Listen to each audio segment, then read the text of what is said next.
Did you know that your daily habits and our pastures have a lot in common? This week, I'm musing on the impact of routines, corralling escaped turkeys, and venturing into soup season. Stick with me because I could use your help. So, most of the animals on our farm eat grass, which makes grass pretty darn important to us. We want it to be lush and springy and vibrant. Here's the thing though, we don't have a lot of roads between our pastures. If you drive over a patch of grass once, it'll bounce back pretty well. If you drive over the same patch or along the same path many times, the grass stays flat and very quickly becomes a visible path. And before you know it, the grass is gone and you have a dirt track. Once the dirt is revealed and then the rain comes, it makes it squishy and then you get a rut and the rut gets baked in and it's really hard to fix. So what do we do about the ruts we make in our minds? The negative thoughts we come back to over and over, or the habits we bake into our days and weeks and months? Do you ever feel like you're stuck in a rut, that you just do the same things over and over on a different day? I will readily admit that I'm a creature of habit. I typically start my day with the same order of operations: Bible verse of the day, triage my email inbox, coffee, wake the kids. I have a favorite coffee mug that fits in my hand just perfectly, and I generally keep my farm chores in the same order too, so I'm less likely to forget steps. But for all of my lovely, comfortable routines, farm life keeps me on my toes more often than not. Day 2 of school found us running out the door just in time to miss the bus, so I drove the kids to school and I was a bit late starting my chores. The animals didn't seem bothered, so I was sleepwalking through my routine, filling a water tank to deliver water to the chickens in the field, when I heard the saddest turkey noise ever. Usually the turkeys come running over to say hello when I'm filling this water tank, so this alone, that they were gone, was enough to snap me out of my daydreams. When I looked up, there was one lone turkey hen in their fenced-in enclosure. There should be about 30. So I'm frantically scanning the barnyard, and I spied the rest of the flock 50 feet away, milling about by the diesel tanks and the hay bale underneath the barn overhang. I stood rooted to the spot, suddenly afraid to spook them and send them running. Now, my horse trainer loves to remind me that it's never our turn to freak out. The horses get to freak out, but never us. Why? Because panic stops us from thinking and being able to work through the problem at hand. And this was definitely a problem. Our barnyard isn't completely fenced, and if the turkeys went east, they would end up crossing the property line and disappearing into the woods. Good luck finding them then. John was barricaded in the home office, booked into conference calls all morning, and the kids were at school, so it was up to me to solve this one. So my threadbare plan, I'm like, okay, I'll take advantage. They're nosy and they like me. I'm the food lady. I bring the water and the food. See if I could play the Pied Piper and lead them back in. If I pushed forward to chase them, they'd go the opposite direction. Sure enough, I started cooing and calling and making happy turkey noises, and they started slowly moseying in my direction. My heart's racing, and I was trying to play it as cool as a person can when they're desperately sweet-talking these small dinosaurs.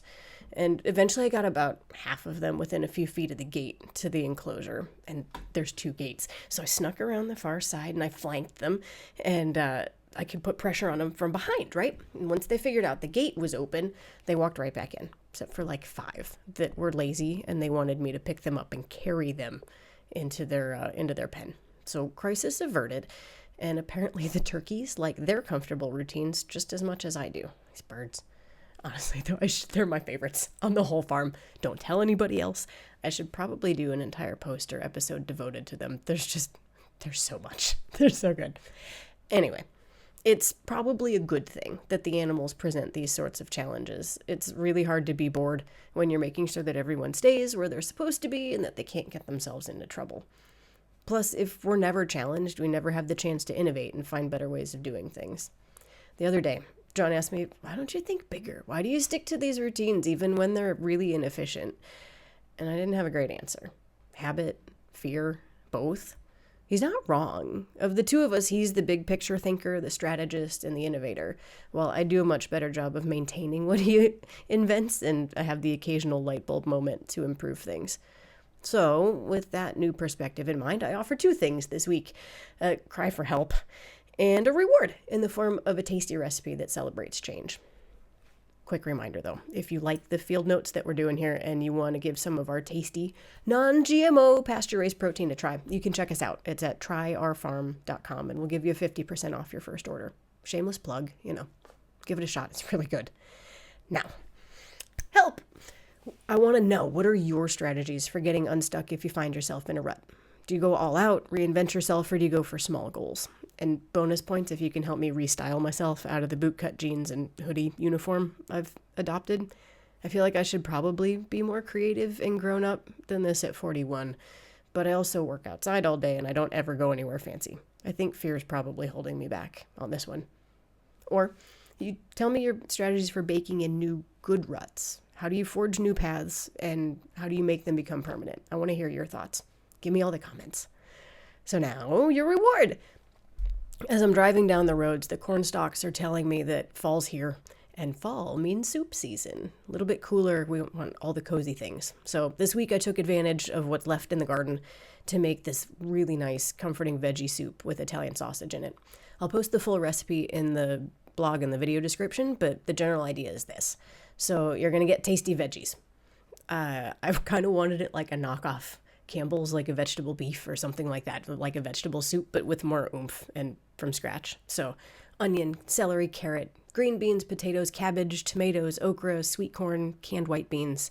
You choose what you want. Dice everything up, except for the beans, into bite-sized pieces that'll fit on your spoon really nicely together.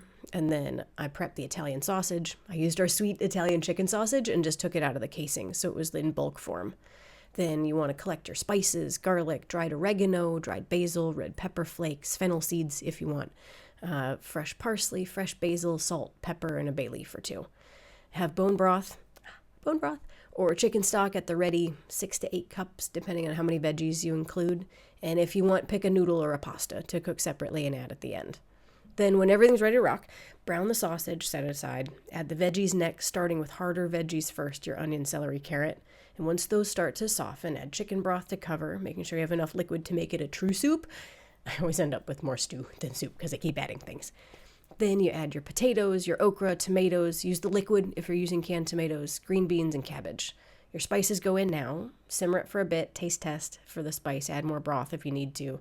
Sweet corn and white beans go in last. Just a few minutes needed to cook those. Add your noodle at the end so it doesn't steal away all your liquid and then end up soggy and blown out. That's it. If it needs an extra boost at the end, you can splash in a tiny bit of lemon juice to brighten the flavor or stir in a bit of hot sauce. We're really obsessed with truff right now. It's so good. And in the spirit of change and getting out of a rut, these are all just recommendations. You can add or subtract if you don't like a particular ingredient or if it doesn't agree with you. So, happy soup season. Check back next week, see if I've managed to get out of any of my ruts and see what antics the animals are up to this time. You can get my updates directly in your inbox by subscribing to our email list or our YouTube channel or both. Thanks for coming along with me on this adventure. I have been so delighted to see folks reach out with comments and questions. It honestly makes my day. So much fun. Talk to you soon.